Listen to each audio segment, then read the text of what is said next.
Hello, everyone. Today is a very special day, as it always is, because we have Monster Michael Todd. Today, we're going to discuss his next potential match, if he's ready for Levan, some match predictions, and if he thinks he's the best arm wrestler in America. Does that sound good?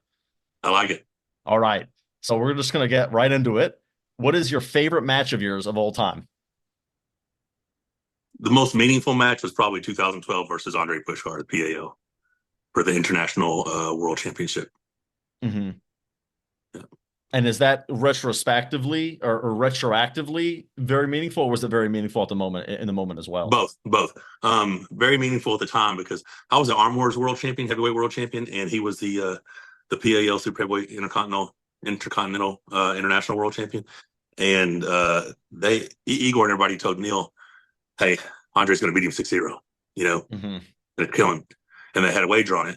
And I told Neil, I said, "Take that bet. Tell him I'm going to win 6-0." And you go back and look at all the predictions, and even Ingan Terzi is the only person that had me even projected to have a 20% chance of tying 3-3. That's the best any prediction was that I had a 20% chance of tying. Uh-huh. So everyone had you down and out. Every single person. Yeah.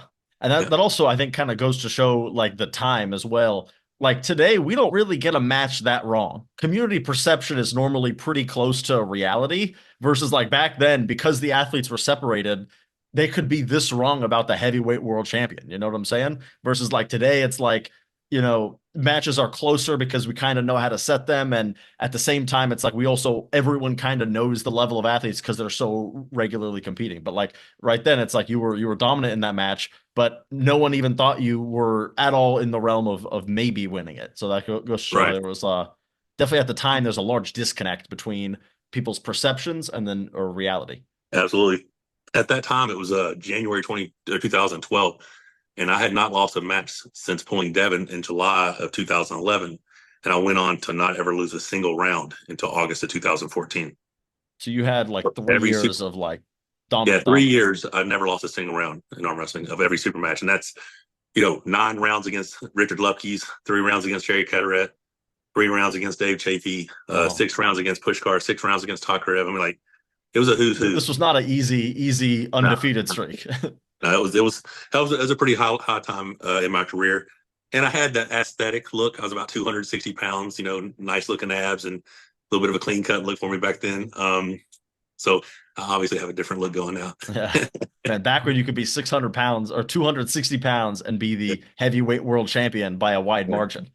Well, at Times have that time, changed. I was ranked number 2 in the world behind Dennis in the Mhm. overall world rankings, and I never could get that match. We had Did several different did things. Dennis take the round streak from you, or who took that? No. That was a John Brzezinski, Jerry Caderet fiasco at Ultimate Arm or UAL 14. Oh, Um, okay. so it wasn't a super match; it was a tournament, and it was $10,000 first place. And at the time, John told Jerry's like, neither one of us can beat this guy. So how about we just, lay down to each other? If we aren't go against each other, one of us try to beat him, the other one lay down to the other one, and we'll split the money. so, Oh, so they teamed um, up on you basically. yeah, they got me. They got me that day. First place was 10 grand. Second place was 1,000, and they ended up the first and third place guy ended up divvying up that $10,000 pot. So it's all Uh, good. It's how it works sometimes, but it's so funny. People are like John Brzezinski knows how to beat Michael Todd. This was back then, right? I love John, huge fan. Yeah, let me he pull would Jerry not have Caderet beaten for you that let me day. let me pull Jerry Caderet for 2 minutes first. That's how you beat me. You know what I'm saying? Uh-huh. But yeah, it was fun, good times. All right. Yeah, that's a great story. That was unexpected to come out of that. That was terrific. All right. Which match has been the most important to you in your comeback? In the comeback, Yeah. So you've had four matches, just for the people at home. You had Frank, Lars, Camille, and then you just had Gennady. so technically, it wasn't with the same pressure, but I had Pablo first. Oh, Pablo was yes, February. yes. Yeah, Pablo was February, and that was a good. That was safe. That was safe for me because it was here. Hmm. At the time I couldn't travel very well. I was having a very difficult time with travel. Just it's weird, man. I had all types of phobias and stuff after losing mom. Like I still struggle getting into the hyperbaric chamber. I got on my first flight and panicked, and it was just in Vegas, and I almost made a scene and had to get off. So I was dealing with a lot of stuff. So in February when I pulled Pablo, I tried to make it safe enough. Pablo and I both knew we were going to be arm wrestling. That was the first thing we were going to do. I said, "Hey, when you come down, can we just super match this thing right out the gate?" So we both took like a week off, whatever, and it was a good test for me. It kind of just knocked off the nerves. But then Frank, the thing about Frank that was crazy to me, and I've said this on several interviews, is I wasn't aware at the time. It had hit me before. It was about 3 hours before the match that I realized it was 6 months from the day that my mother passed. To And the I'm like, day. oh yeah, on that day, right? So that one was hard because there were so many emotions. And you see me come out and I'm letting out all this emotion that, that's been inside. And I had a perfect game plan and I completely abandoned it. Round one. The Yeah. game plan was control the center of the table with hitting backwards, not hitting sideways. And control the outcome of the match from that way. Well, when we slipped the strap, I had so many emotions. Once the strap got tied on, I just hit as hard as I could sideways. I compromised my hand. I don't know what it was. I had the worst pumps, cramps of my life.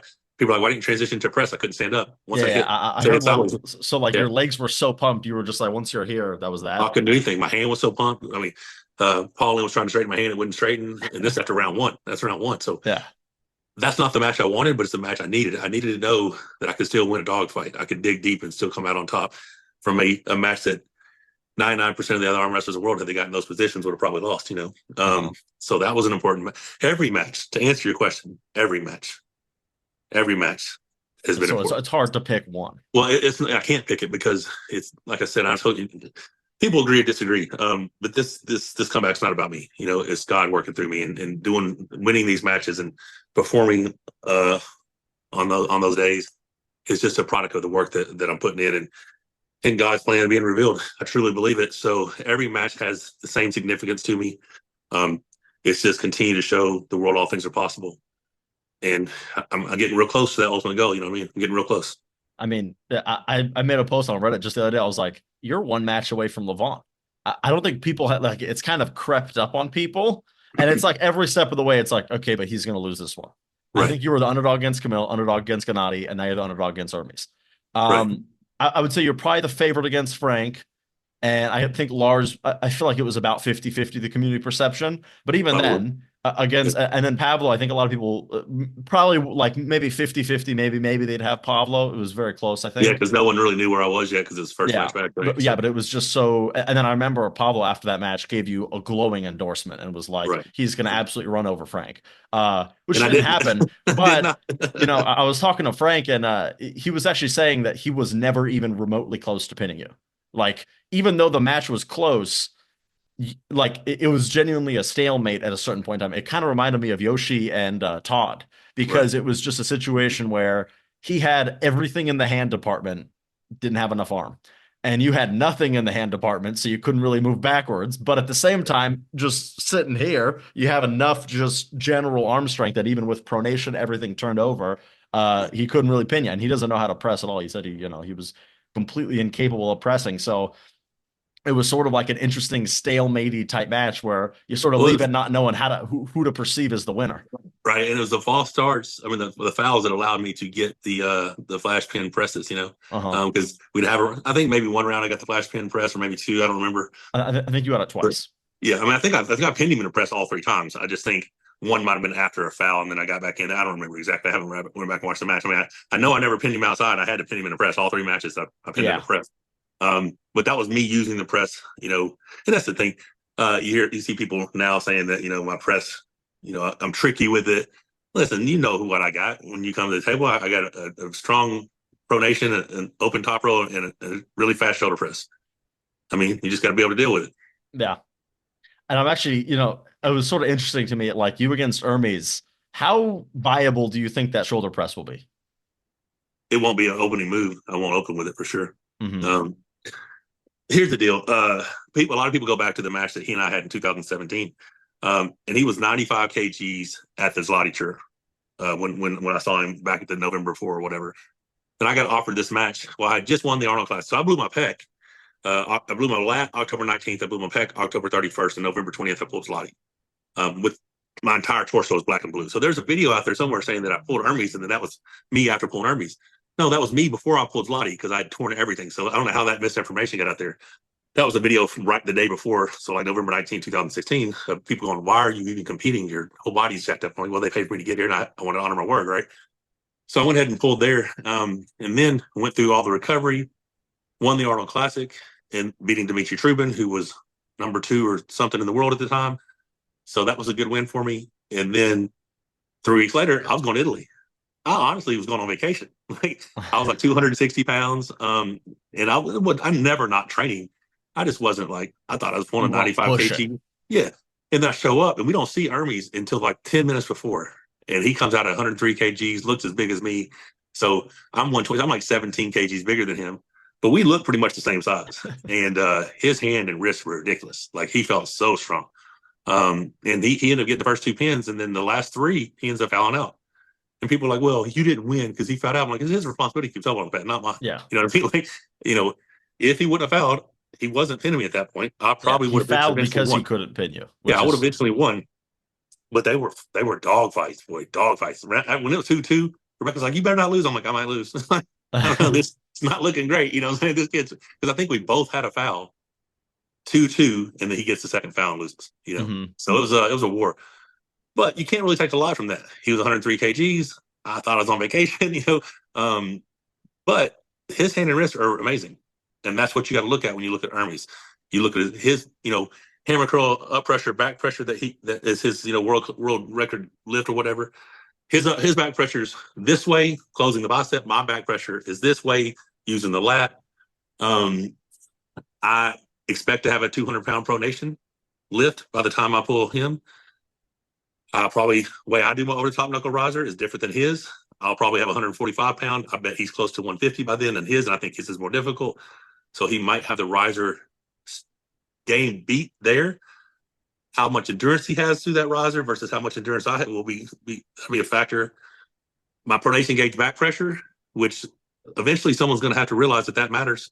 You know, people keep thinking that lift's stupid. I'm like, well, I've pulled if Genadi you watch from your my side of the matches, table it every single happens time. right like it's the 100%. exact Like thing it's that exactly happens on the like the table. lift that I'm doing. It's the exact Yeah. same thing. I control this, and you're on my side of the table. Yeah. Because that's all it is. That's all I'm trying to do is control the center of the table through hand peg to hand peg. People are like, I have no center of the table control. They're talking about side pressure. All I care about hand peg center. Because if I drag you to our hands in the center of the table or on my side, you're eventually going to have to flop press, right? Mhm. Once I close that outside lane, and I knew I was going to do that with Genadi. I knew round one, he thought he could beat my hand because he beat my hand last time. I'm not the same guy. I mean, you're not going to be able to beat my hand. I've helped. I've improved those areas quite a bit. They still need more work.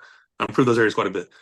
So control the center of the table, do back pressure, force him to have no other options than a flop press. I didn't realize he'd go to it so early round one. I thought he'd start round two, and then you see him start round two with it, and then I counter with my own press, and they call me for a false start, which if you watch the hands move, it was perfectly timed. But that's all good. The crazy when thing the is, match comes out, I will watch it. yeah, and the second start of that one is the referees grip us, and he's holding on to me. And I'm like, I'm gonna top roll him, and I just bust his hand. If you go back and look at You Genadi's nearly matches, flash pinned him out of the straps. That was go look at the last 10 years of his matches and see if you've ever seen him flash pinned outside the strap in a top roll. probably never. I haven't seen it. I don't even think I've seen someone crazy enough to try, frankly. I was this close to pinning him outside the strap. So here's what I found out, and I don't know what question we were on, but we jumped straight to this. This is what I found out in retrospect. The training that I was doing obviously translates. But because I solely focused on training and not table time, I did not know how strong I was. In knowing now what I do know, after that second start and me almost pinning him outside the strap, if I would have had confidence, I think I could have flash pinned him in the strap. Because if you go look at the match, I actually have a question that's directly related to this later. Well, so yeah. This is what's so funny is every start, with the exception of my presses, and there's one in round 4 where we false start. There's a second one that I don't do this. Every other start is straight back pressure is all I'm trying to do. What's crazy is I'm only hitting backwards, but the match lands here every time. It's hitting. It's landing. Lose the like, center because even though you're just pulling back. Even though I'm not going sideways. Like I'm not going sideways. But we're landing, here instead of here. It looks like I'm hitting sideways, and I'm hitting this. Now it is the way that pronation gave back pressure. So when you see me do it, I do kick this way a little bit. But this that's is all not I'm even trying your to do. goal. That's not even your goal. That was on accident. I wasn't going sideways. I was just trying to take this. So if I'm hitting that way without applying side pressure, and then outside the strap, I'm this close to finishing him in a top roll. What would have happened if I really would have committed with a side pressure hit with back pressure? I think I could have flashed it. I mean, now actually, I'm going to ask a question. Yeah. So this was written in my questions because I had the same feeling that you did. If you and Genadi pulled 15 more rounds, what would the score have been? And I said, I think it would have been 18-2. It would I have been. genuinely think that that was not like, you know how sometimes a match is 6-0, but it's close. This Right. match was 3-2, but it was not close. I So really do think that you could have won 18-2. I agree. And I love Genadi. He's an amazing arm wrestler, very strong. What happened to him is round one. So this is new to me because it hasn't been this way in such a long time. I had all the nerve damage. I had the compromised riser. I used to stop people and they would just try as hard as they could to pin me and they couldn't pin me. And then I would win. Right. Once I had the compromised riser, the nerve damage, things like that, people could find a path to pinning me, even in a flop press. Right. We're used to the only way to beat me is climb, climb, climb, transition press. I think I've closed that lane. I don't think a flop press is a viable option anymore because I have a strong enough riser. I have a strong enough pronation that people are like, well, how did Genadi pin you those 2 rounds? It's because when I pulled Camille, I stayed in a defensive posture the entire time. When I pulled Genadi, I was working transitions to get back behind my arm. I opened up lanes for him to have an opportunity to pin me Yeah. because I wanted the pin. I wasn't going to be okay with just holding him. I wanted the pin, right? Mm-hmm. So I do believe there's a certain part of that match where I allowed Genadi to stay in the match when I necessarily didn't have to. I was just cautious of making a mistake. So I think there were several opportunities around too where I could have transitioned to a press, but my mind was Absolutely. overthinking it and thinking he was trying to bait me into doing it, so I wouldn't take the bait. But I don't think he was. I just think the lane was available to me. I think you were just that strong. Like I I think do you too. you I just got think in I a was really that good strong. spot. I didn't know because I had no way of knowing because I hadn't been on the table because I wanted to make sure I know how to arm wrestle. I wanted to make sure I was strong, right? I wanted to make sure I was strong. Maybe in this next time, I need to find out how that strength translates to the table so I could have a better. And the same thing, I'll probably be cautious with armies because I don't want to have those mistakes. Mm-hmm. I want to control the center of the table. And my belief is his back pressure, which is this type of back pressure, my back pressure, which is this type of back pressure, if my riser stays intact, his bicep, it's impossible for it to be stronger than my back. Mm-hmm. So if he's going to focus on this type If of you back pressure, have any hand control, you will win 100%, 3-0. I'm 100%. almost certain of it. But you know, It's just, it's can like I get everybody that? has a plan till they get punched in the face. It's like everybody, you know, you just gotta top roll armies. That's not that hard, man. You know, No, it's no, like shit, except that's it's fucking hard. extremely hard, right? I mean, But look, if you could do that, the two people who've successfully done it are Alistair Detcha and Devon uh-huh. in recent times. Now, I don't have their levers. Well, and Levon, but Levon is Yeah, not yeah, you're easy right. to replicate. Beautiful top row by Levon. But I don't have the levers that Gerdetcher or Devon have. I do have a similar lever to Levon. We're basically the same length arm and everything. He just got a little bit bigger hand. So it's a lane is available to me if I'm strong enough. So my only job for the next 12 weeks is to get strong enough. Yeah. But like I was saying, I actually think you and Hermes will definitely be a 3-0. You either have enough hand and you will win easily, or you won't have enough hand and he will beat you. Like that's all that it's going to come down to. And I really The think only that, lane that he has available to himself, and I didn't mean to interrupt you, oh is yeah, he has to beat my hand. absolutely. If If he he does doesn't beat not, your hand, I don't see him pressing through you. Like people are talking about his press. Like if he, you would be very happy if he got to the point where Hermes is trying to press against you. That would be a real 100%, that comfortable would lane. mean plan has been accomplished. I'm forcing Yeah. Hermes to forego his game plan, which is to take my hand and to revert to a flop press because that's his only option. Yeah. I mean, it's like, this is just what a weird sport that both of you for the next 3 months will train relentlessly to make your opponent's hand go like this. I mean, that's basically Absolutely. what you two are doing. And it's awesome. I love it. Yeah. I mean, it's going to, and that's the thing. And here I am, 51 years old, going into being 52 by the time the Levon match probably happens, right? Levon or Jerry, whoever it is. Yeah. And I still don't think I've reached my peak. The best is yet to I come. had a question about that later. I was going to say, actually, I'll go a little out of order. Go ahead. So if you were to arm wrestle any shape of Michael Todd that's ever existed, would you beat every previous version of yourself? So I've been avoiding this statement for a while because I don't That's want to why I'm claim asking you. I don't want to claim I'm the strongest I've ever been Yes. because I will continue to pursue strength always. I am stronger in arm wrestling specific movements than I've ever been. I still have more functional strength that I have to increase. Mm-hmm. All right. I mean, I will now go back to ask a question I was going to ask before that if you pulled Genadi 15 times. yeah. So you had spoken before that if you beat Genadi, you wanted a match at King of the Table in between. I personally maybe don't think that's a great idea. I think you should focus on armies, but you do what you want to do. I was going to ask, are you still interested in that? Well, that was the original plan. And then through conversations with Rebecca and what I think makes the most sense, it would be disrespectful to Hermes if I was to take a match between now and my match with him, because that means I'm looking past him. Not looking past him that I can beat him easily, just looking past him that I didn't give him the credit of a full camp. Yeah. Um, think about this. Put yourself in my shoes real quick. I'm in my 35th year of arm wrestling. I've had numerous occasions and reasons to quit this sport. Mm-hmm. Most recently, this last year and a half. I set a goal, one that the world thinks is impossible, one that the world thinks is delusional. I am one match away from getting that. For right? getting the crack to prove that everything was true. Right. I am 100% invested in Hermes. I will not look past Hermes. I will continue to not take any of the credit. I will believe that this is God's plan and this path that He has me on to shed His light and bring more people to Christ. And that's what I'm going to do. Because I was sort of thinking, I was actually thinking about this in the shower the other day. I don't know why I was thinking about Michael Todd in the shower, but I was. And I was thinking, I was like, if you were to take a match at King of the Table, it's not a bad idea. You need 3 months after that, no matter Right. what. If you were going to want to do that, you would need, like, no matter what you need, Hermes gets a full camp, period. Either way.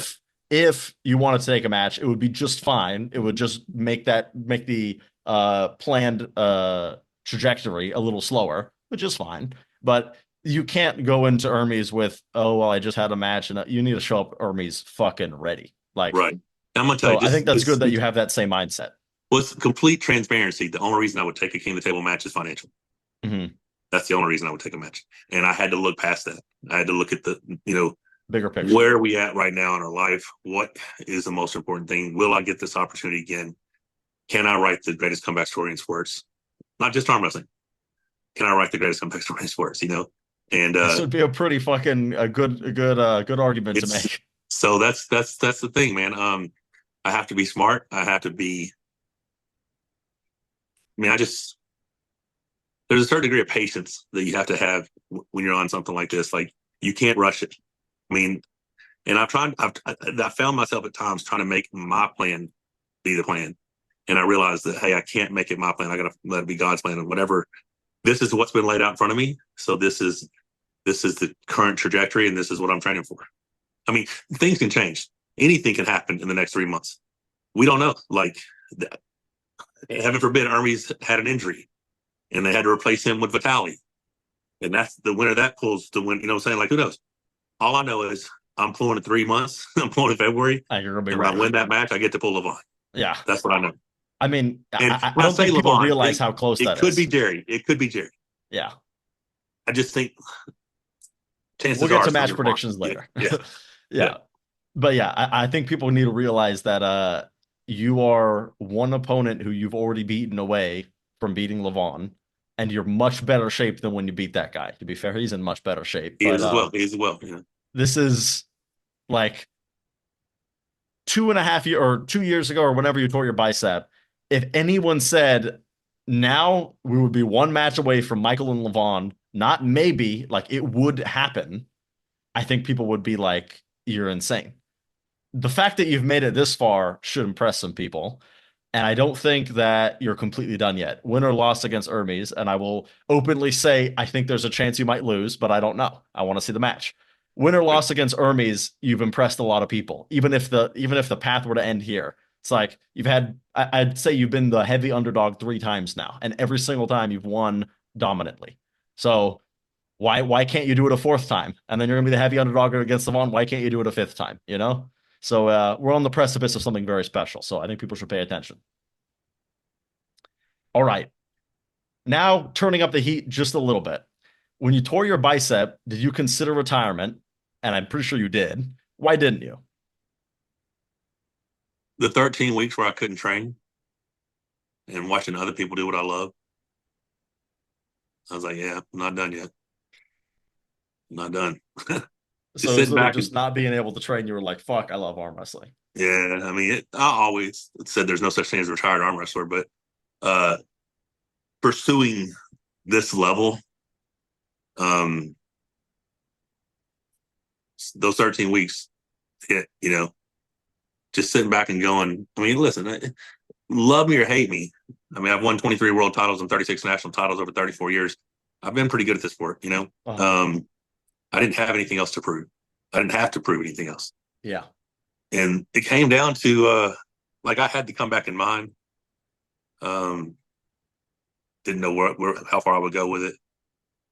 But yeah, when I lost mom, and then it's a ketamine treatment. I mean, when I said this the other day, I don't know who I was talking to or what interview I was doing, when we said ketamine saved my life. Maybe our live with Devon and Jody and Rebecca were all there. It truly saved my life. We had tried several antidepressants and they were not working. Actually worse than I felt without them. So we found the ketamine, and the second treatment, we literally under ketamine, I laid out my path all the way through this year to where I'm at right now. And everything's been true so far.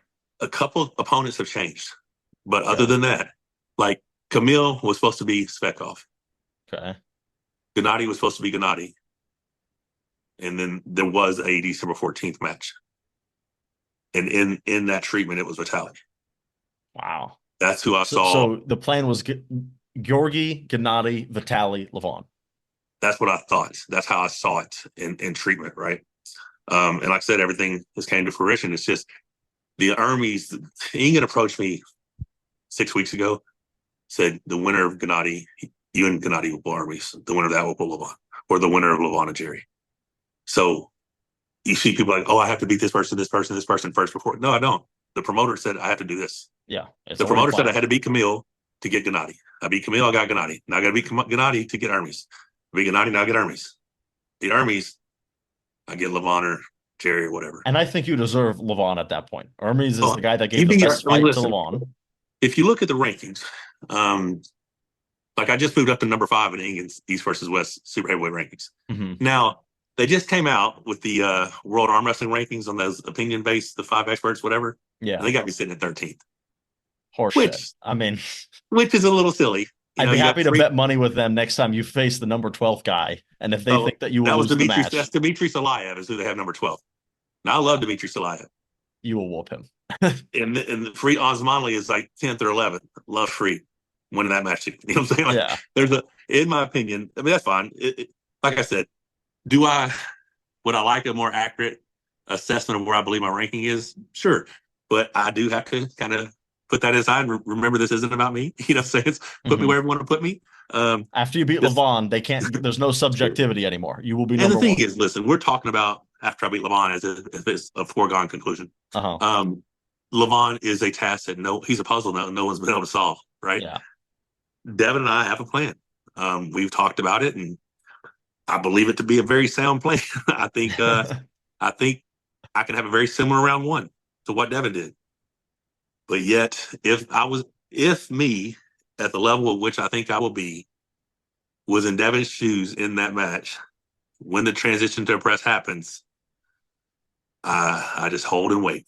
Yeah. And I don't think I hold and wait for him to bleed out. I hold and wait. He's going to foul, shoulder across center, or something's going to happen. Mm-hmm. And this is what I was going to tell you. I forgot how desperate people become when they hit me in that spot and they are this close to pinning me. And they think I'm this close to pinning him. They gas themselves out trying to do it. Right. It's because in the past with the injuries and stuff, people could find a lane where they could pin me. But if you rewind before that, there was no lane. You know what I'm saying? Yeah. Like there wasn't a lane. And it's not a bone lock. I'm not on my bone yet. Like I'm still in tendon, muscle, ligament area. If you push it to the bone, I have to let up. Yeah, because you've said, like, let's say this is your bone lock. You arm wrestle here. So this is as far as my arm straight. It's right there, right? My arm is very strong right there. Yeah. That's strong here, too, because you see me do my pronation lift at this. This is about the angle of my pronation lift, right? Yeah, and people also think that you use your bone lock on the pronation lift. If you were doing that, you would be like my arm would be this straight in the pronation lift. That's what I was doing. You know what I'm saying? Which I don't even know how you would, like, mechanically lift all that. Yeah. So it's funny. It's all good. But it's just years and years of doing this. And, I had an amazing surgeon and have so many people who have blessed me. And I mean, from VitaCell Global and all the stem cells, from QC Kinetics with the PRP, plasma, A2M, there's a thing called alpha-2 macroglobulin. It goes into the joint, gets rid of all the arthritic enzymes, replaces them with healthy healing enzymes, and lasts 8 to 10 years. I've had all that, mini circle and follistatin treatment. I mean, like, it's regenerative medicine, it's longevity. I've been blessed with so many people who have been on this journey with me. And it's not people I've searched out. It's people that God put in my life for a reason. So Yeah. it's blessed. I love that story that you told. My dad actually told it in something we were at the other day, and it was the floods coming in. You're at your porch, and a raft comes by. Come in, I'll save you. I'm waiting for God. You get to the roof, a motorboat comes by. No, no, no, I'm waiting for God. Finally, he's on the chimney. A helicopter comes by. Come in, I'll save you. Oh no, I'm waiting for God. He dies in the flood. He goes to heaven, and he says to God, "What the hell, man? Why weren't you trying to save me?" And he says, "I sent you a raft, a motorboat, and a helicopter, and you ignored it." So you had your raft, you had your helicopter, and I'm so thankful that you listened to the helicopter when you were doing those crazy lifts. I was very Right. worried, but I was also like, you're a many-time world champion who's been doing this 35 years. I'm not going to tell you how to arm wrestle. At the same time, let's calm it down a little bit. You know what I'm saying? So Oh, it's so funny I'm because glad Devon that and you Devon, yeah, yeah. Devon and Otter are like, man, do you think he'll listen? Oh, probably not, but let's call him anyway. Yeah. Because they're And like, that dude, right there was the helicopter. Because that was it. That was the why would they helicopter call moment. you? Why Yeah, would that was they the call you? helicopter moment. They're like, man, we Yeah. just want you to win. We don't want you to get hurt. We just want you to win. Yeah. And that this whole Team West vibe is real. Like, I feel it. We feel different. Having all three of us win this past weekend, amazing, right? And I think it's just a kind of a proof of what's to come. I think you keep giving us these matches, and the West keeps stepping up. I think we got a good chance of doing some good stuff, especially once this thing happens again in the United States and we get those larger fan bases and more people seeing it. There's gonna be a lot of fun stuff happening, I think. Mm-hmm. And man, Brian Shaw and Eddie Hall in the States. If Right, Brian Shaw wins that thing, that place will be exploding. I mean, that's going to be awesome. right, And right. I mean, don't even get me salivating. But if Jerry Cadorette can fucking get Levon on that big bicep, oh my God. Don't I'll even. tell you, and this is what I said, bro. I think Levon is a 99% chance of winning. But I say this: if Jerry sets it one time and Levon holds on and tries to fight it, it's over. Levon would be very smart if he ever gets to here, instantly elbow foul. Don't even fuck around with Nope, that it's king position. of the table, running fouls. Well, if you lift your elbow high enough, it turns into a stop foul, correct? Well, that's not how it's supposed to be. Maybe they changed it. That would be an unsportsmanlike foul. Like, I'm trying to get out of the match foul. Yeah. You're not supposed Well, to be able to get out of the match. I think how it works is if it's a little foul, they'll do a runner. If it's a big foul, they'll do a restart or they'll stop Yeah, it. and I think Devon's dispute with that was okay. So what his dispute was all I got to do is drop into King's move and that'll stop the match because it's an Yeah. instant foul. The rules are not how that's not how they're supposed to be designed. The Yeah. running foul rule is supposed to be you cannot stop a match by a foul, right? So Mhm. Which but is a great idea. yeah, but if that's the case, yeah, if that is the rule, he needs a professional foul to get out of that match. Yeah. And if it's not the rule, he needs to let his pride go and let them lose that round. Yeah. Because if Jerry gets his shoulder But on letting him, that pride go is fucking difficult. After well, it is everyone's especially been when telling you you're unbeatable, you well, never you lost a made round, a and comment saying you'll never lose a round. Now you count the 2 rounds. I can't count the 2 rounds with Hermes because once you've won 4 rounds, you've won the match. yeah. I don't have to pull And his other there's the two. little caveat of he didn't pin me. It was just Yeah. I couldn't compete, and Yeah. there will be a second ego death if he actually needs to have his hand touch the pad. Oh, of course, but that would be the smart play if Jerry gets behind it. Because Of if Jerry course. gets behind Of it, course. I'm not saying Levon can't find a way out of it because I found a way out of it many times. But if you get bled, if Levon's big arm gets bled like that, it's a bad day. It'll take one round of that to make it happen That, every round that's what I afterwards. believe. That's what I believe. But I don't think Jerry can do it. I don't think he can get wedged in there. I Yeah. think Levon's too strong. I think Levon should be able to push him sideways and just go over him. Yeah, I think he's just going to be overwhelmingly strong, and all this technical analysis and all this stuff will be irrelevant. But Yeah. I would love for it to all be relevant. I Oh, just if it hope. I was, mean, man. I honestly fear that Jerry won't even get to straps. I think that it's a very real chance he hits and just it goes nowhere. Oh, I don't think he gets the straps either. Yeah, Like, I think it's just, Travis Bajan did it perfectly against Jerry in 2016. Dave Chafee used to do it perfectly, but he did a different kind of grab and low, just crush sideways. I don't know. To me, Levon has the strongest hand and wrist the sport's ever seen. And in my opinion, the only way to beat him was to beat the strongest hand and wrist the sport's ever seen. I don't think which he can is go the twice. way that everyone hates to have to go, but it's Yeah. the way you got to go. Well, I think if you have a lot of, if you have the world's heaviest pronation lift, crazy amount of back pressure, and a sticky Kings move, you And a may have lot a shot. and a lot of rise. Right? Yeah. I mean, chances go up Yeah. significantly. You know. And actually, that perfectly segues into my next question. Actually, wait, one more thing. All Should the right. people at home subscribe because they're halfway through the interview? Should they what? Should they subscribe Subscribe to what? this channel? Oh, should they subscribe? Of course they should. Of course, if this gets 10,000 views, I should have 10,000 subscribers, right? Only makes sense. Only makes It sense. would only make sense. I was. My beautiful wife just walked out. Even Rebecca's telling them to She subscribe. walked out and got all my attention, so it's blame her. I was like, huh, what? Huh? Yeah. All right.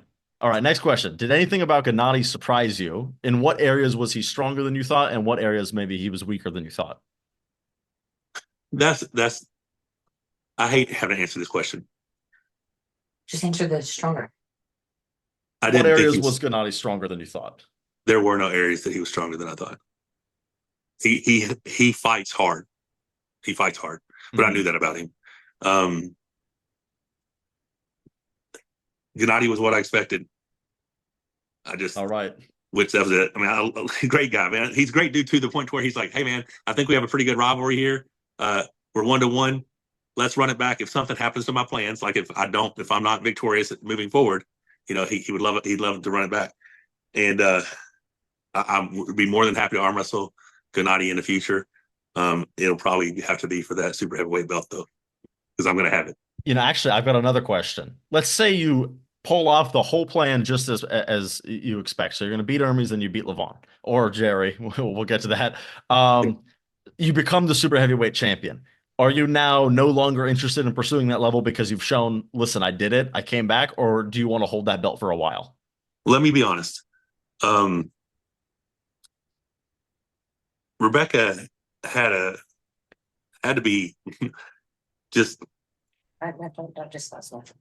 I'm gonna disclose my thoughts then. Those are my thoughts. Well, those are your thoughts. Now they became my thoughts. So I'll talk about my thoughts. What we will probably do is,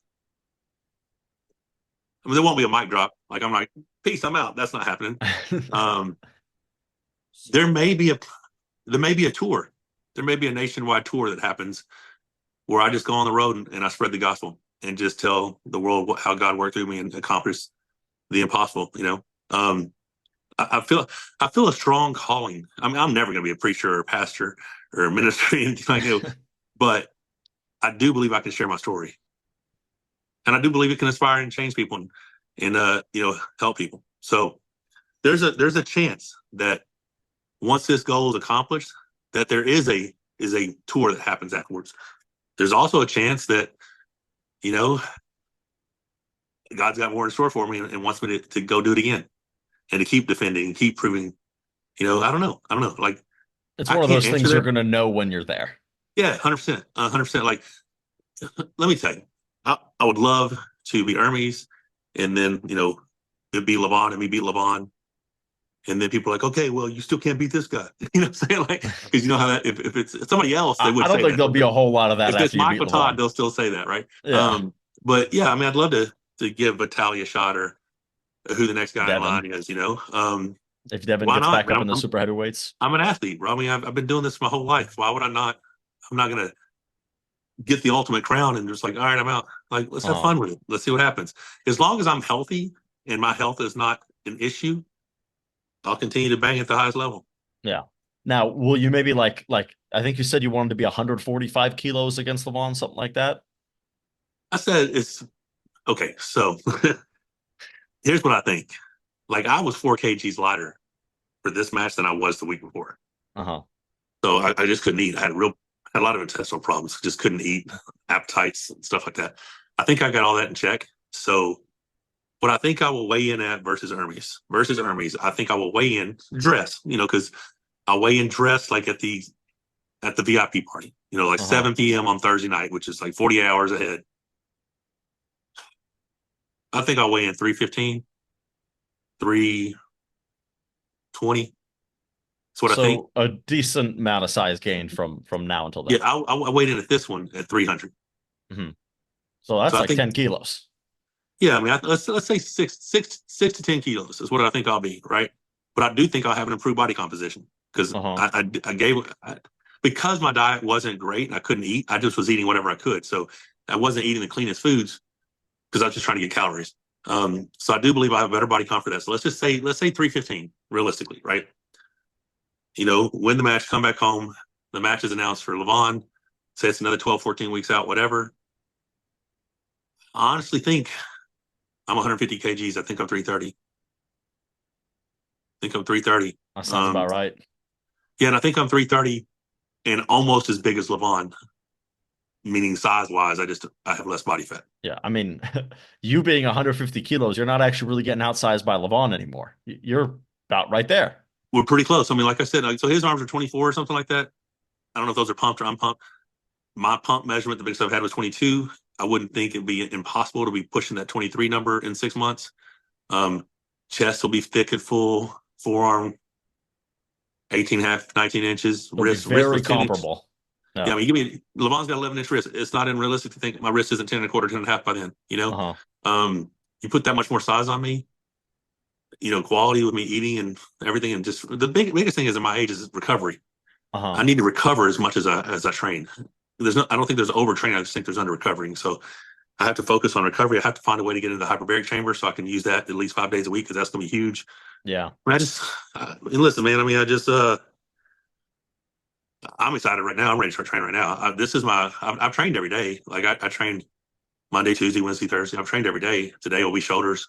Tomorrow, as long as my arm feels okay, I'm gonna do a baseline of all my lifts, except for the pronation gauge side pressure. I have some elbow tenderness from trying to transition around from here. Yeah. But I think I'm gonna try to do all my lifts. Just tomorrow. have a 3-2 match. Yeah. I mean, if I do all my lifts tomorrow and find a baseline, which basically would be all PRs, then I'll set my programming, which I will start the next day, and it'll be a 10 to 12 week camp. And I may do a 10-week programming, even if it is 12 weeks, because like Devon and everybody's telling me lighting off there the last couple of weeks. Yeah, I feel like that worked. I feel like I came in really strong. So yeah, I'll if I can tomorrow, I'll do all my lifts, and then Sunday or Saturday I'll do all my programming. I'll start the new programming on Sunday. All right.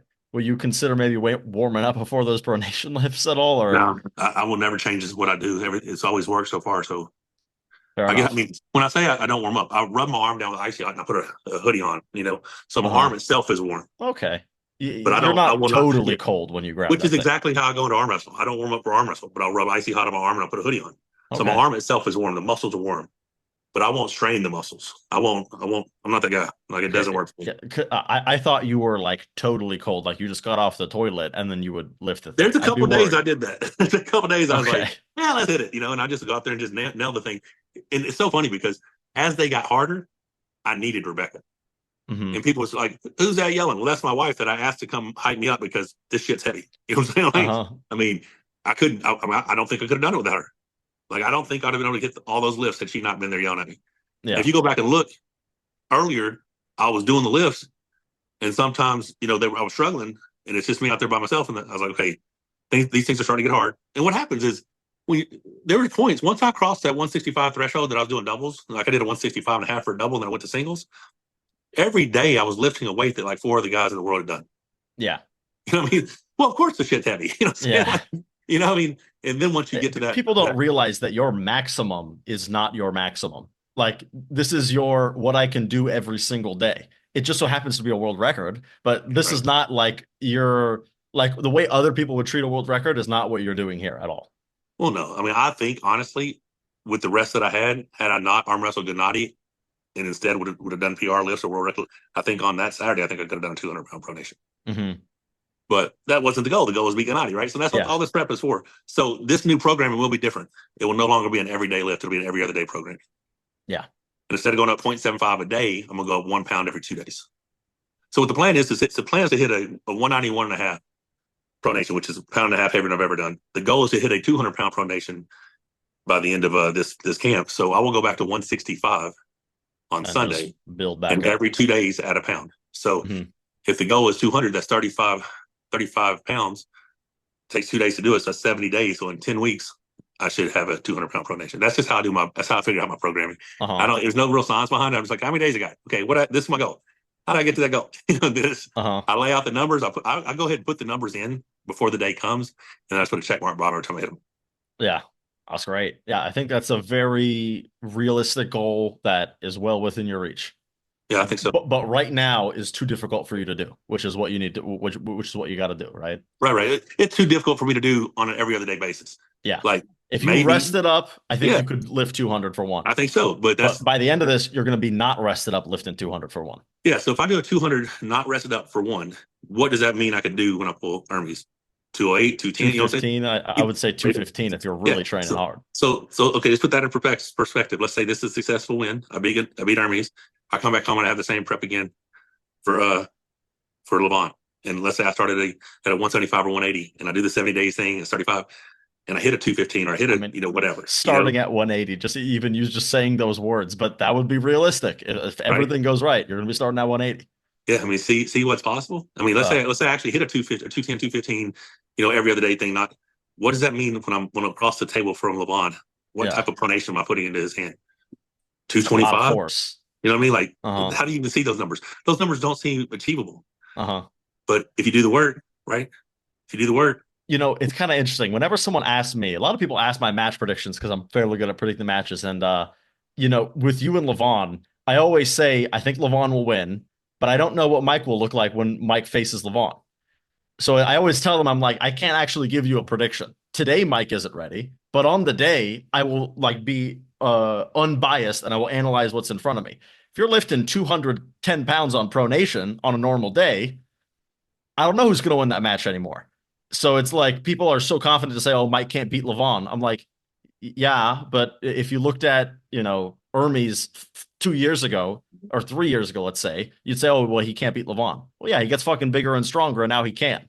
Mike, between now and when he would theoretically face Levan, is going to get bigger and stronger. So how can you possibly say that you can't win if they're not even seeing what's going to happen? Like, they don't even know what you're going to look like when you face the guy. So I always say, like, yeah, today Levan, but on the day, I don't know. Right. I mean, and that was what was fun about this event, because although I've been posting and people have been seeing me on Instagram or YouTube or whatever is different than seeing me in person. And almost every single person were like, "Oh my God, you're huge." Oh yeah. I'm like, yeah, I'm only about 5-6 pounds bigger than when I pulled Camille. I just look different. Yeah. Your body composition has improved a lot. Yeah. All right. Next question. So this is where I will slightly turn up the heat. All right. You said prior to your match with Genadi that your weightlifting numbers were close to what you wanted to hit before Levan. Based on how the match went, do you now have larger goals for the weights to hit, or are you still content with your original goals?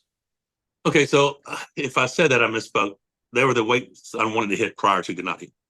They were not the weights I wanted to hit prior to Levan. Or I should have specified. You said that your rested lifts, like as in like if I took a week off, I'd lift a 200-pound pronation. Oh, that's what I wanted to hit before Levan. Yes. Okay. So, I mean, we just did the math. It's possible for me to hit a 200 before Hermes and a 210 plus before Levan. So those are the new goals. Right? So I guess we just reassessed the goals by 10 pounds. I wanted a 210 by the time I pull Levan. I need more side pressure. I had a lot this time and I didn't know it. I didn't know I had it. Yeah, that shocked me. I'm not gonna lie. I even said on my Ray interview in the match predictions, I was like, "There's no way Mike can flash pin Genadi, and there's no way Genadi can flash pin Mike." And someone commented, he was like, "Well, you ended up being wrong here. Mike flash pinned him twice." I was like, "Shit," the whole time I was thinking, I hope to God he doesn't go in for that shoulder press. Right. And then I saw you go for that shoulder press, and it fucking worked. I was like, okay, things are a little different now. So think about this one. I don't train my shoulder press. That's an untrained shoulder press. I did a couple of those moves on the lat pull down, and Rebecca got onto me. She's like, "That doesn't look healthy," and it really wasn't on my arm. Like my shit was starting to hurt from doing it. So I was like, "Okay, I'll quit doing it." So I don't train my shoulder press at all. It's just all the other the pronation engaged side pressure, everything I'm doing. Think about the cupping. So prior to Camille, I did the 140 pounds for 50 micro cups, right? Micro movement cups. Yeah. Prior to Genadi, I did 170 for 50. That's like a 23% increase, right? In like 2 months, 2.5 months. It was a 12-week camp, 10 weeks of training. So that's a significant increase here, right? So just having that may have helped with that. Just having that confidence to just go that way, and then because you're not losing anything on that press too. That press is coming in like a full sweep, everything. Well, I'm blessed that I have a guy who arm combat something. I don't remember the name of his Instagram, but he have you seen Brandon Allen's Instagram where he's got that that shoulder I have press not. tricep No. side. So it's got a I know the machine yeah, you're talking yeah. about. I've not seen you use Well, it. he made me one of those as well, and it's on its way here right now. So now during this whole camp, I have another thing I get to add, right? I Yeah. get to add daily with my hand tight, right? Uh-huh. So that may open up a lane that prior wouldn't be there versus Hermes, Hmm. right? If I'm constantly actually training the movement that apparently is pretty strong on me already. Now the Paulson welding guy, the one who sent that the thing that said the pronation handle, the thing that Ryan Shaw was doing, Uh-huh. he sent me one of those as well, and I have that now.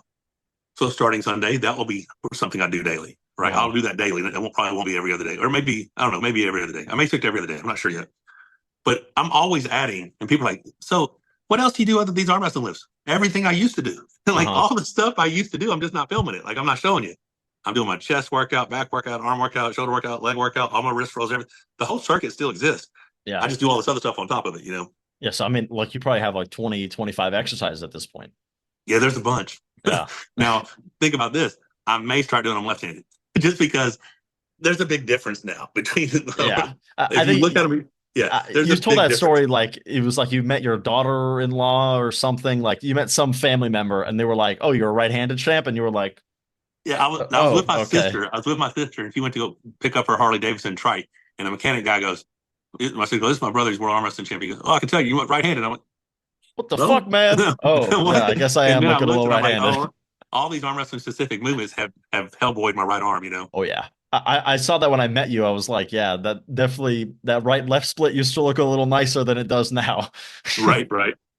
Actually, this was a question I had for Devon, but I'll throw it in with you. Would you cut off your left arm to be 20 years younger? No, of Would you never arm wrestle left-handed again to be 20 years younger? course. Okay. So, but just the day-to-day life, having that left arm is kind of handy. Of course, of course. Yeah, man. I mean, this one still doesn't close all the way. Like, I can't Yeah. reach all this shit. I need this one to do stuff. You know what I'm saying? Like, Yeah. no, I Actually, mean, I'll add a caveat. You can cut off your left arm. Your right arm is in impeccable health, and you're 20 years younger. nah. It's just that left arm is too nice. Yeah, just there's no. I love arm wrestling, man. I mean, but it's not my life. It's Uh-huh. just something that I've spent a lot of my life enjoying and doing and participating in and training for. But Yeah. I mean, But nah. within the circuit of arm wrestling, you'd happily get rid of your left arm within arm wrestling to get that right stronger. Which or to never arm wrestle again, but be 20 years younger. I would never arm wrestle again left-handed to be 20 years younger. Yeah, Yeah. I yeah, would say, like, would you never arm wrestle left-handed again to have your right arm be 20 years less damaged? Not your overall body, but just your arm is healthier. yeah. I would go with that too. Uh-huh. Okay. Yeah, I don't have to be left-hand champ. I can just be right-hand champ. You know Yeah, what I mean, I'm it's saying? not like you're Like, taking matches anyway, so it's like, yeah, so whatever. here's the deal. I was talking to Rebecca. I was like, I might start training lefty and start doubling up and get some left-handed matches too. Because my left's not bad, and my left shoulder press is nasty. Hmm. Let me get my hand and wrist strong on my left hand where I can force you into that hook. Because my left shoulder press, I can still get quite a bit closer left hand than I can right. It's lightning fast, Yeah. I'll say beat which Levon is weird. first, beat Levon Yeah, first, and then start training that left arm. there you go, there you go. So that's the thing that's funny is because I am known for having the long matches, but I also have a lot of explosivity. Like Uh-huh. so I'm blessed to have both of those, like the ability, because I don't think endurance comes from this is 100% inaccurate, but I don't think endurance comes from how your body's made and your musculature and all that. I just think it comes from heart. I just think as long as you're breathing, you can still fight. All right. I just I think would as say long as that's you're breathing, certainly a controversial take, but that's awesome. yeah, as long as I'm breathing, I can still fight. Right? Uh-huh.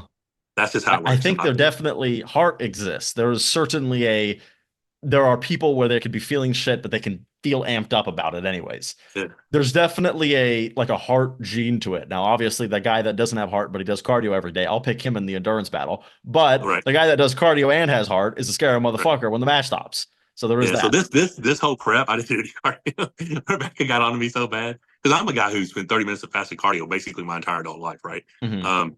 And I just quit doing cardio. I had to start doing 10-minute walks like after I eat, like the last 6 weeks because my digestive system was so messed up.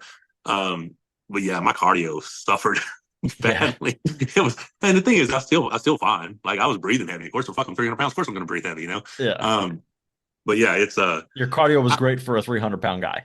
yeah, I will have improved cardio going in, even though I'll probably be a 315-pound guy. I'll have improved cardio going into Uh-huh. Hermes. So he's going to have to run you over pretty hard. Listen, his path to victory will be he has to be stronger than me through the hand and wrist, and he's going to have to get me out there early. If he Uh-huh. doesn't beat my hand and wrist, he should just call it. Like if I crack your wrist, it's over. It's over. Yeah. I would be, if you told me that you had any form of hand control at all and you lost the match, I would be shocked. If we're even in the hand, Yeah. it's over. He needs to be dominant in the hand, which is Has to. possible because Hermes is real fucking good. Yeah, But I mean, anything's yeah, possible. it's But difficult. the lanes in which he has to be victorious all go through my hand. Yeah. And if he doesn't beat my hand, he's such a good kid, man. I like him so much. I want him to come here and train. And I told him once I beat Genadi, because I was going to say, I've invited him to come. He's been willing to come over and train. I was like, well, we have to postpone you coming over to train after I'm, Yeah. because I really like the kid a lot. I like them all so much because we have this mutual respect for the sport that we love so much, right? And there's something to be said about getting on the table and just giving it all you got against somebody else who's willing to do the same. So it's a great sport. And it's lovely too that we're now having these full-time athletes. We're not having a guy who could do it sometimes, and this time it's like your life is training for arm wrestling. His life is training for arm wrestling. For the next 12 weeks, all you're thinking about is getting ready for Hermes. For the next 12 weeks, all he's thinking about is getting ready for Michael Todd. We're seeing real, like, trained athletes in a way that arm wrestling hasn't had in a long time, where it's now financially stable for you to chase this full time. This could be your own sole focus, and it works. Same thing for Hermes. So it's lovely. All right. Last question before we get to match predictions. Are you the best arm wrestler in America? United States, North America, what are you asking? United States. Without a doubt. You would whoop Jerry Carteret with no problem. Didn't say it'd be no problem, but I definitely win. Well, I say no problem in the sense that you would win. I'm curious, have zero doubts. How would a match between you and Jerry go? My hand raised at the end. That's how it's going to go. It may be a dogfight. It may be 5-minute rounds, but I'm winning. Love Jerry. Do you think that you would have enough in the center, or you would go into a King's move? I want to think I'd have enough in the center, but if I didn't, I'd 100% go to King's move. You know what I'm saying? Yeah. Like, if that lane's had not enough available, against Genadi, and Jerry, there were times where he took Jerry off center. So maybe. Yeah. So think about it. Jerry did somewhat flash pin Genadi in a shoulder press because Genadi went here, Jerry laid on top of him, but you can see the arm go down. Mine was like wham. You know what I'm saying? Like, so myself was faster. But there is a lane where they hit each other and he tries to stay in the hook with him and Jerry runs right over, right? Yeah. Here's the deal. Jerry cannot stop me from going back pressure with cup, with riser and pronation. We're going to land into a flop press. As long as I'm patient, or they call his 575 elbow fouls, I'm going to win. You know what I'm saying? Like, it's going to and the other thing too is he doesn't get to press you like this. He would have to be pressing like that because you would drag him so far out that he would have to get separated from his arm. Yeah, and that's what Devon said the other day. He's like, your pronation has become completely unmanageable. You've eliminated the opportunity for anyone. Unmanageable is an awesome word to talk about. Yeah, he's like, no one can hook you. It's how do you cup that much pronation? Yeah, 200 pounds of out. Yeah, so you can, even if you're coming here, the only way he could get me is if I stayed in here with him and I didn't apply that pronation. So if I just rock back into this as he's getting and now I have a lot more side pressure, it's possible that I could hit this way with him and he's not here, he's here. Yeah. Right? Which makes a very easy transition for me to press. But I wish Jerry the best, and there are going to be people that disagree, and they're going to disagree just because they're ignorant, not because they know. They just watched recent matches that they believe the hype or whatever. Yeah. I have the winning record on Jerry. If any man knows how to arm wrestle Jerry Carteret, it's you. No one can arm wrestle Jerry Carteret in a long match better than me. Yeah. There are people who can get him out of the way better than me early. Hermes did, Travis did, Dave Chafee used to do it. But no one in a long match can arm wrestle Jerry Carteret better than me. Yeah. I think you're one of the only people to ever beat Jerry Carteret in a war, right? Well, there's been others. John Brzezink's done it, but John came on the losing end at the UAL. That's how he became the UAL champion in 2010. And then I beat him in 2013 to get the $10,000 ring and all the UAL belt and all that good stuff. Yeah. So prior to WAL, we'd arm wrestled. We'd arm wrestled 1995. I had to pull the 199 up. He was like 250. I was 206. He flop press. I went off the back of the pad, fouled twice. He won. We pulled in 2007. He shoulder pressed me. I shoulder pressed him. He shoulder pressed me. He won. That was the NEL qualifier match. 2013, we pulled 3 rounds, 2.5 minutes, minute 45, 2 minutes and 45 seconds. I won 3-0. And these are all strict rules, 7x7 pads. None of this WL. I can only win under WL stuff. Yeah. And then we pulled 2014 when John and Jerry decided to lay down to each other. And I pulled Jerry for 2 minutes and 4 seconds, came back, transition, beat him. And then he laid down on John. Then I had to pull John in the finals. Mm-hmm. So prior to WL, I had beaten him 5 times. He'd beaten me 3 times. So, but you two have a competitive record. But you think Yeah, now. then the WL, he beat me 3-1. So that put him 7 times, 6 times for my 6 times. And I beat him 3-2. So I beat him 9 times. He's beat me 8 times. So basically what I learned is when you two arm wrestle, it is never easy for either of you.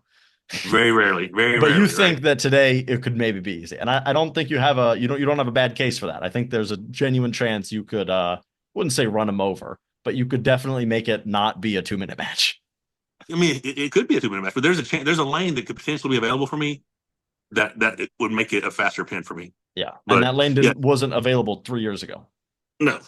I mean, I'm things are different now. I mean, I've got the improved range of motion of my arm, which is huge for my shoulder press.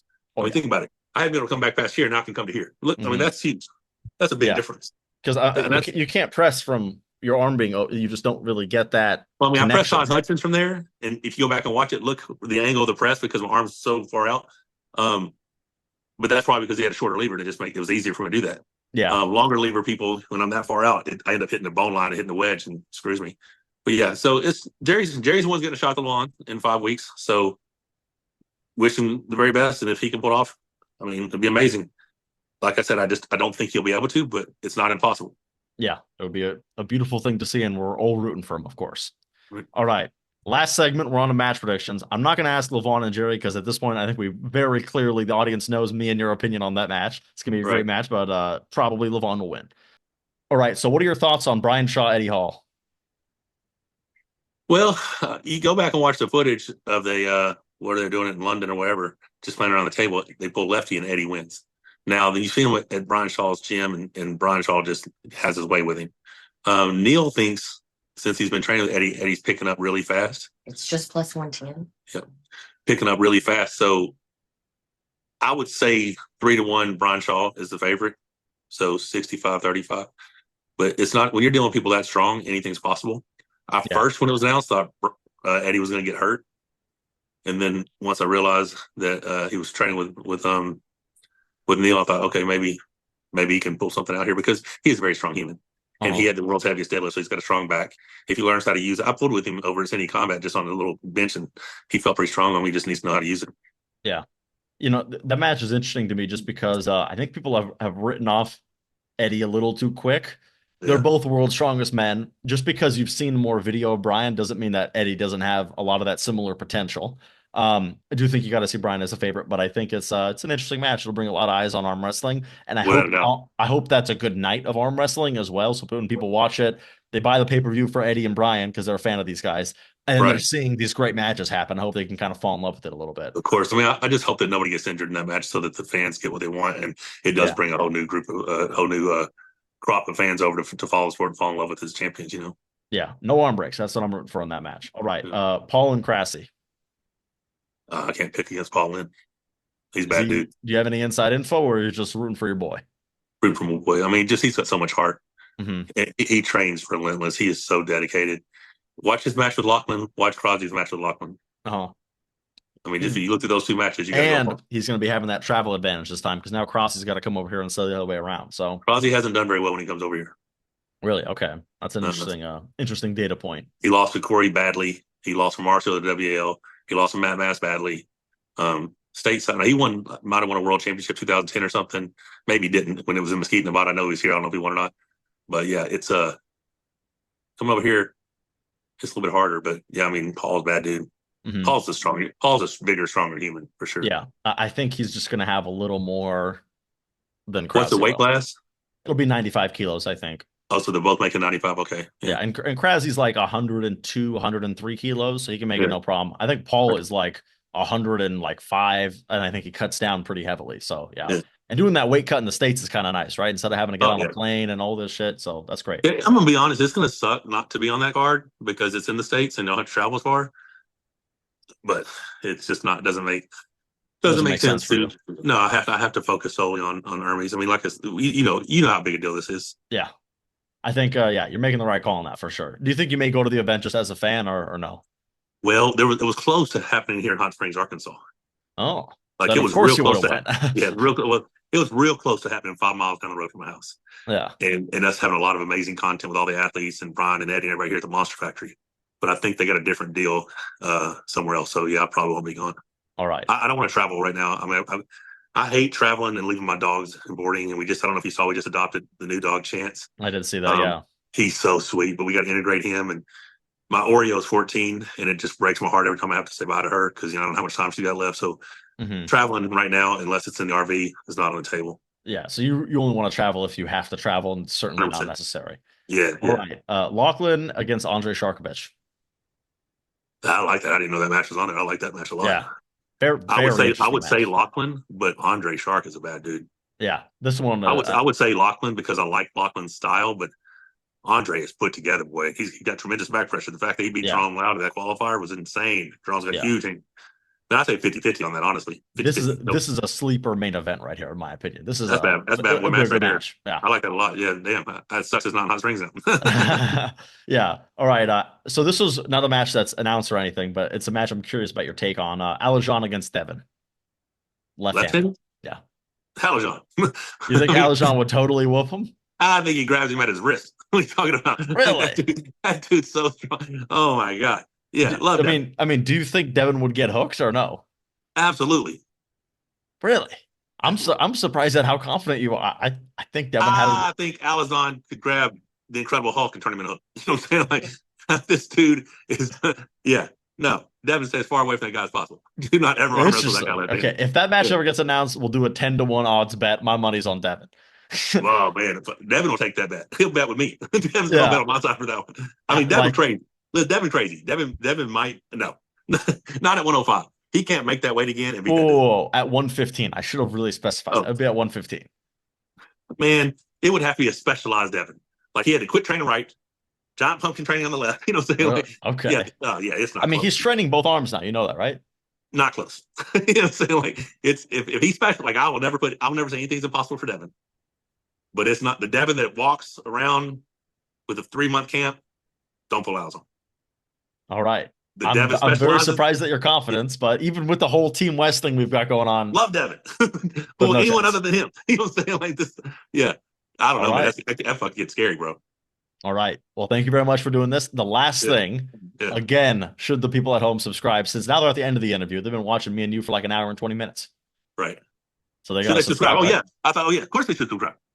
Let me tell you some inside knowledge that isn't knowledge. It's not knowledge. There's no factual basis behind this. It's just a possibility. All right. So we're going to paint this beautiful picture for you, okay? 1st of February, I pull Ermes Gasparini. They raise my hand in victory. Jerry and Levan has already happened. Levan is still the undefeated champ. They announced the match between me and Levan. And I have a location right here in Hot Springs, Arkansas that's willing to host it. That would be awesome. 5 miles down the road from my house, 5,500 person arena. The state of Arkansas has no professional sports. They love live events. People talking about the arm wrestler fans that will fly in, arm wrestlers that will fly in. The locals, to support the local guy, the hometown hero, the guy who just got inducted on the Arkansas Walk of Fame, less than a quarter mile away from the venue. All the promotion that could happen. Could you imagine getting the opportunity to pull for the overall number in the world when you think you're on a mission, like I think I'm on a mission, to give God the glory right here 5 miles from my house? I will be there, 100%. Could you imagine? Awesome. I mean, how big? And to add to the, could you imagine if you did it? Yeah, how big of an advantage does that give me, though? He has to come here. Yeah. You know, when they announced my name, standing ovation from the whole crowd of Arkansans, right? That'll be awesome. I don't know, man. I mean, I'm telling you this, when I say that this thing has already been written, it's bigger than me. It's a big deal. Uh-huh. That would be pretty great. So if they haven't subscribed by now, they definitely should subscribe. Yeah. So, and if you subscribe, when it happens in Hot Springs, Arkansas, I'm going to be there filming stuff on the scene. So you can't miss that when I film the Hot Springs, Arkansas arm wrestling event. So It's now gonna they be have crazy. to subscribe. Have Anyway, to subscribe. I mean, how do you all want right. to miss that amazing content, right? Thank you very much for doing this. I appreciate you doing this, and good luck on your training. And I hope your arm's not too hurt after Genadi, because you're gonna need to train that sucker. Ermes is difficult. He is difficult. I'm gonna give him all the respect in the world, but I'm gonna come out on top. All right. Thank you. Take care, buddy.